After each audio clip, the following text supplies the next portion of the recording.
Hello, my beautiful souls. You are watching the Messy Human Tarot, and I'm your host, Ruby. And as usual, you do need to be aware of the beautiful disclaimer of it all. Please look down below if I forget to state it at all. I usually kind of like after I do my little intro, I do tend to state it, so we'll get to it at some point. But hello. I feel like on this show I try to be as authentic. I try to be myself and be comfortable with presenting spirituality as it is in real life, but also to I do like to bring messages in, but I feel like most of what I'm doing is mostly to kind of like humanize the spiritual journey, which yeah, it's messy. It's and I feel like in my personal experience, that is the most difficult thing is acceptance of the fact that things don't follow a formula. They don't necessarily, um, things aren't black and white. And, you could have a plan, you could have a goal. And, like, I'll give you an example. So I tend to try to do things in a very formula based way where I'll focus on the lessons that are being presented to me by the universe, and I'll try to like, okay, well, this is my homework assignment, so I'm gonna work on this like that. Like I treat it like as if I'm in school, right? This is the assignment, and I'm gonna complete the assignment. This is this, but then what'll happen is real life will occur, and I'll get very frustrated and overwhelmed and angry and resentful and disillusioned. And so I have been experiencing a disconnection to my own spirituality because I've been treating it more like a classroom environment, which I never really enjoyed. Like, I hated that. I hated the deadlines. I hated how we had to follow certain rules. Um, you know, it just never helped me learn as a human being or even be happier.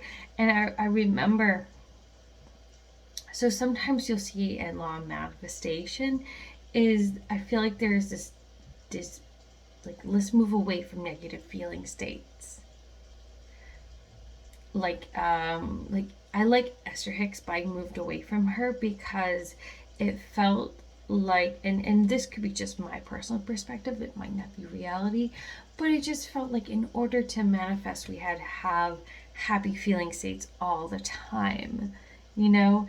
And I've been lately trying to force myself to be happy, to be a positive individual all the time, and that's draining, that's exhausting, that's going, as even as Esther would say, I'm going against the current.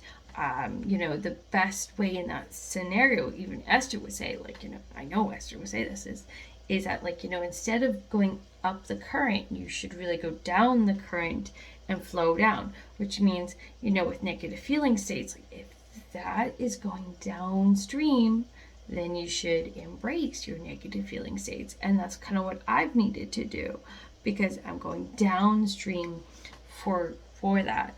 And so I had this beautiful moment where I was just wanting to numb out and not feel anything. And I said to myself, I just want to cry. I want to feel my helplessness, my hopelessness, my anger, my fear, my sadness. I want that to be okay.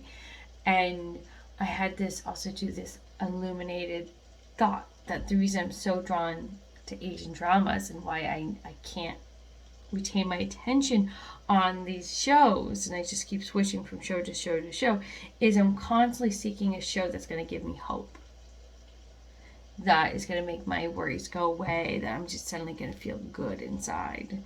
And shows, the best kind of shows, the best kind of books, everything, they're going to make you feel all kinds of feelings, both good and bad. And so because I was experiencing feeling states that I was uncomfortable with, instead of embracing them, I just like, nope, I'm not going to do it. I'm not going to deal with it. I'm just going to go and numb out. And it didn't help out a lot because then I'll come home exhausted because I went upstream, trying desperately to find a happy state. And the thing I like about being the Messy Human Tarot is I'm not trying to hide or cover up ever when I do the show. Like, that's like, you know, like, la la la la la. Wouldn't it be nice if we were happy? Ba ba ba ba ba da da. But I like the song. I don't want to wait. Da da da da. Like, what's her name? Paula C. Do do do do do do do do do. But even then, you know, like I don't want to wait, you know, to feel my full emotions. And there's this really cool book I read ages ago that really kind of helped me in a dark place. I can't remember what it's called, but it's really good. I think it's called Red Revelations. And there's this, it's a poetry book basically, but done in story format. And you get to this point in the story where, in order to kind of connect to her highest self, highest connection, she really had to put herself first and honor and accept herself, but also to, I think, like say like, no, what I'm feeling is real. This is real. And so she cried, she sweared, she just embraced all of that was her. And I thought that was really beautiful. And I'm like, oh, I want to do that. I want to do that. Like, and I just like opened the book and I'm like, wow, I still want to do that. I think it takes a lot of courage to be that authentic. I really do.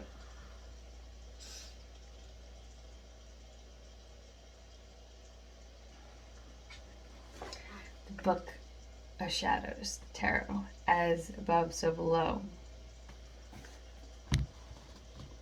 by Barbara Moore.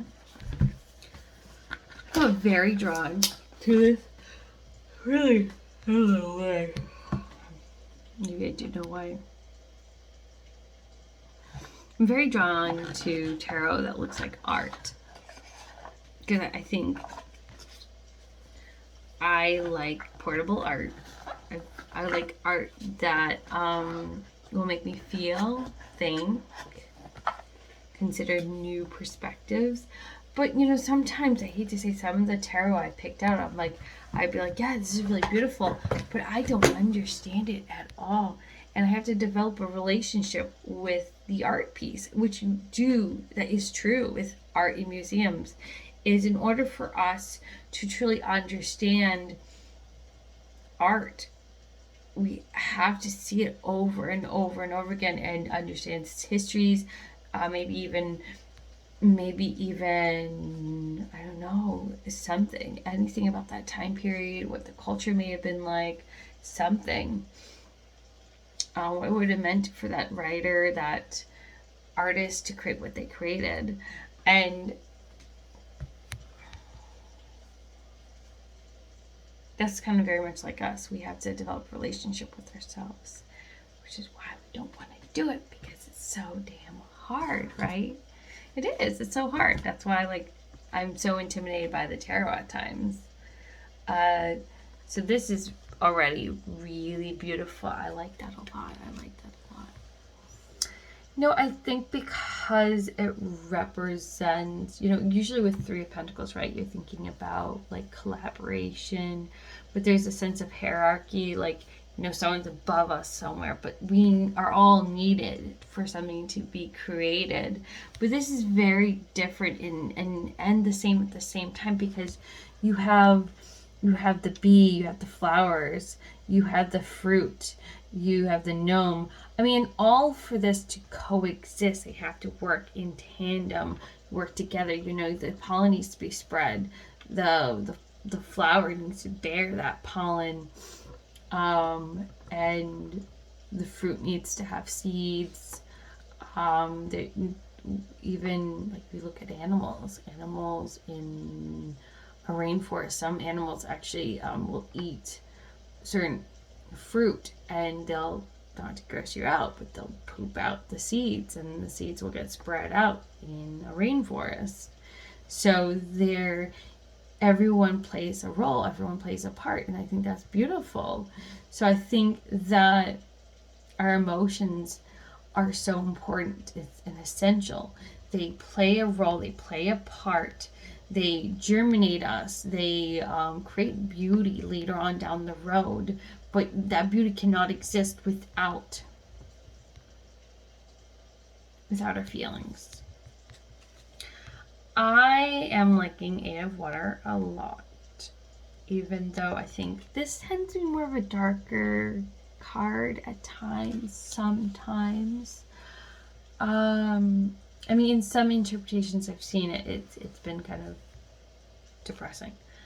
But in this, I like it a lot because there's this holiness, this ritual.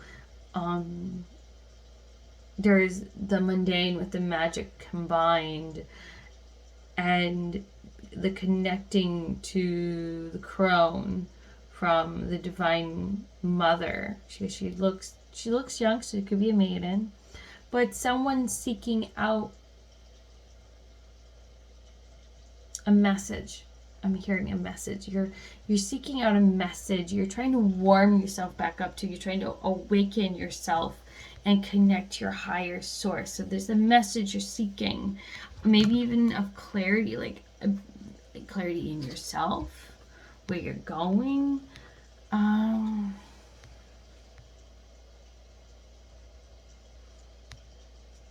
Spell casting. I think I'm going to need a little bit more clarity on this, Great Spirit. What do you mean by spell casting? Like, are we creating something? Are we manifesting? Or is it something like in terms of our words we have to be more mindful of, because words are spell? Can you tell me a little bit more? I'm not trying to lead you with something, Great Spirit, but I would like to know a little bit more about this card, because it feels sacred, it feels holy, it feels like as above, so below. It feels like we're being protected at the same time. So Great Spirit, Mother of Fire. So I like this a lot. I really do, because it's reminding me of this made up character I have been having in my head. Like, made up, who knows, right? And I have kind of labeled her as Agni. She's been around in my head. To me, she has more of a, she's like got that in the Hindi goddess vibe, but she's goddess of fire.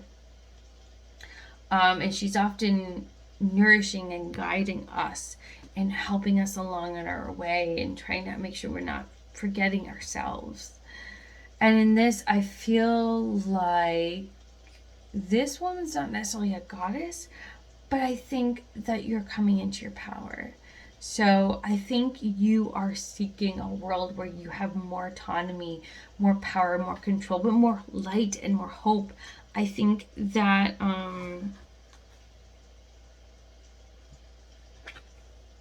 there's a bit of a battle going on internally.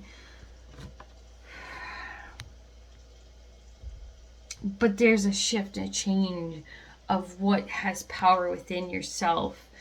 Soon the sun is coming back.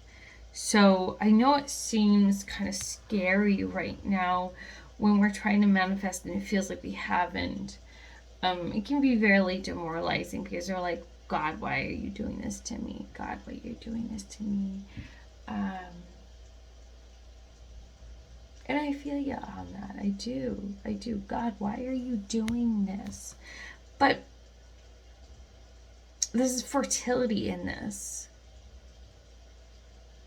There is light in this. I think that in order for us to spellcraft a little bit better, we need to know the darkness. And we need to know our dark emotions. We need to allow ourselves to feel who we are, to know what we want. They're talking about contrast. You're saying like you need to know what you want, and you have to be also too willing to say goodbye to things you don't want. I'll give you a prime example. Like sometimes, like okay, like sometimes we women are conditioned to be kind and caring, and sometimes we have to also to uncondition ourselves to the restraints of this world or to being overly nice. And it's not that we can't be caring, but maybe we can be a little more caring towards ourselves. Seven of air. This is interesting. Interesting because it seems like to me there is a bit of a balancing act going, but there's going to be money coming forth, but also too it's like a shift of fates. Like a shift of fates. I do think you need to follow your insight about words, about trying to avoid idle words too a little bit because I'm kind of something about sensing a little bit. Just shuffle a little bit. So interesting. This deck is very interesting. I really like it a lot.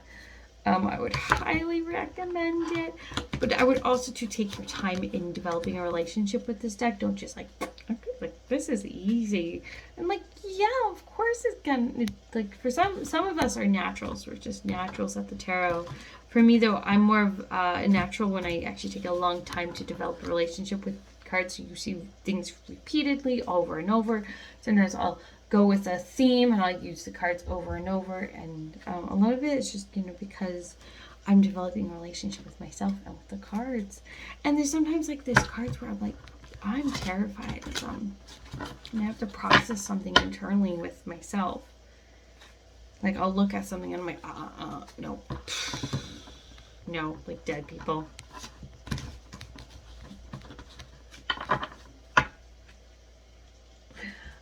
I used to be able to see ghosts and I couldn't deal with it. So it's like, nope, not doing this anymore, not doing this anymore. God will not give you a gift or let you keep a gift that you are not comfortable with. Just so you're forewarned. Like if you see spirits, and I'll say you won't every once in a while go, what's out there? But it's okay to like, no, can I exchange this for something different, please? I feel like someone needs to hear that. Six of Earth.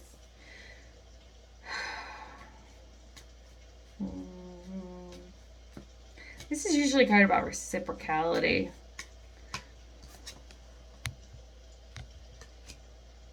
It's so interesting because the gnomes that are in the light are kind of like, they're kind of looking at those in the dark. The ones in the dark are huddled together, they're grouped, usually it's in, in number safety, right? But the ones in the light, I think they like kind of feel like the sense of rejection of like, I'm in the light, I'm doing my work, and I feel more lonely than I've ever done before. And it feels like, is this even worth it being in the light? I feel like, I should be less lonely. I should have my soul tribe, or maybe people should gravitate to me, and want to be more like me or something. I feel like there's a sense of rejection because you entered the light.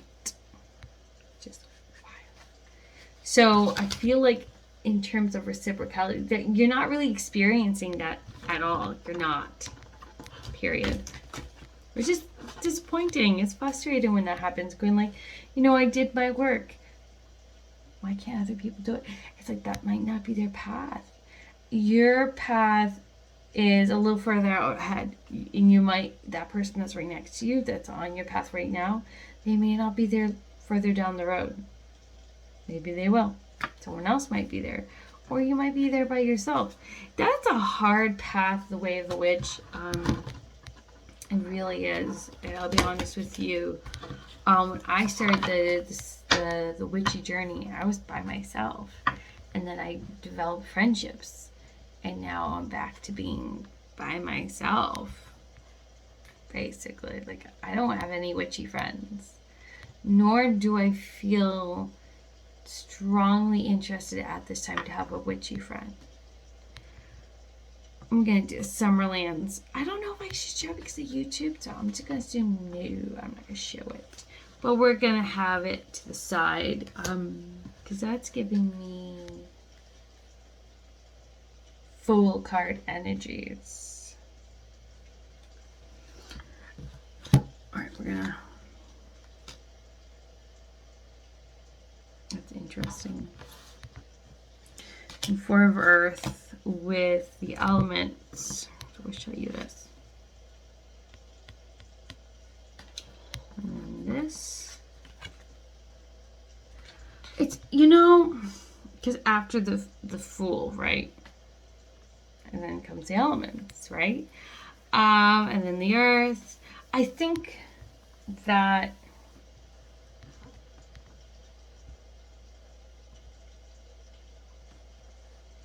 you've definitely experienced conflict in your life. And I think a lot of disappointment. I think you feel like you have to protect yourself, your resources.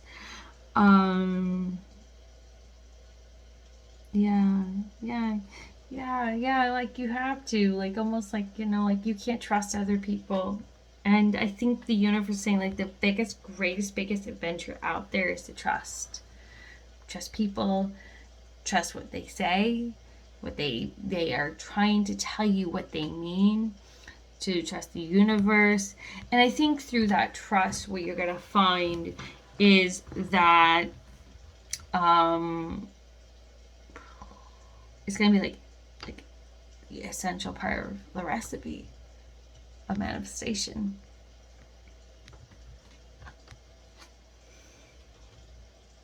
Mother of Earth. And I think you're gonna be fruitful. You are gonna be very wise, but very, you're gonna manifest something you've been wanting. I don't want to go too far with this reading. The quick disclaimer, as usual, is timeless, general. Your choices are your own. Yeah, I meant to do it earlier.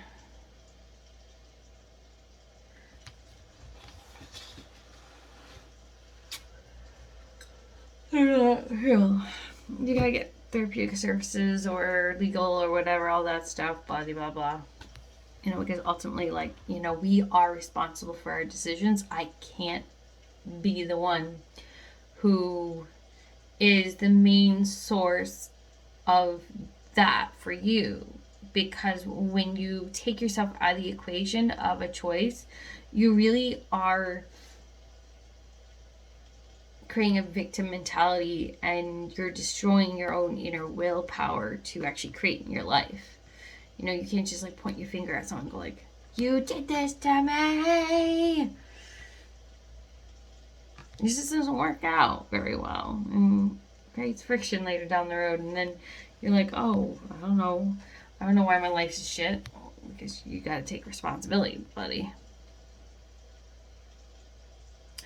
But yeah.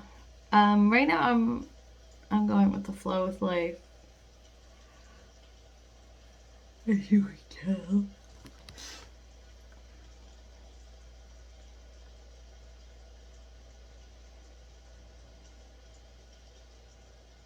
Trying to look around and see if there's any other thing. I'm trying not to push too hard for this reading too. At the same time, I think the only thing I really talk about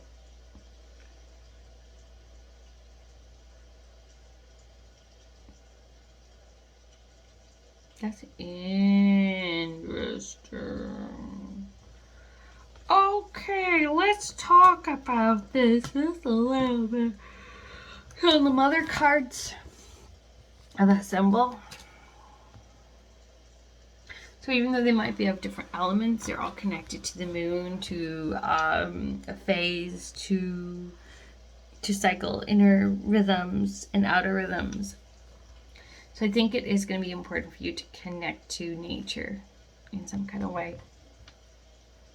Yeah, I think that's all I got to say. Okay, so yeah, like basically I'm going with the flow with life myself, and so hi, and probably bye for a while. I don't know when you'll next see me. I appreciate all you guys do out there. So if you're interested in readings, Just be aware of, like, if you really, really, really are interested in a reading, I'm gonna apologize in advance. I'm not very good at checking my emails. I'm not very good at checking anything at the moment. The best bet is just comment down below, and I can leave an email for you available. I'll try to be good about it. Like, remember, there's like scammers everywhere. There's always scammers, and so, like, if this is not the official channel, if it's not, if the, you know, like, my official channel will have my information down below, period. Because I do try to at least do the bare minimum, and it's not that, you know, like, I'm gonna say no if someone reaches out, but everything is paid because I have to pay bills. So if you're just looking for free readings, I'm not going to judge you. But if you come in me and you want me to do a free reading, that isn't going to happen, just because I am currently busy working on a project and it's got to be paid if you want me to interrupt that project. Sorry. Go as you will. Love and light. Toodaloozies. Adioses.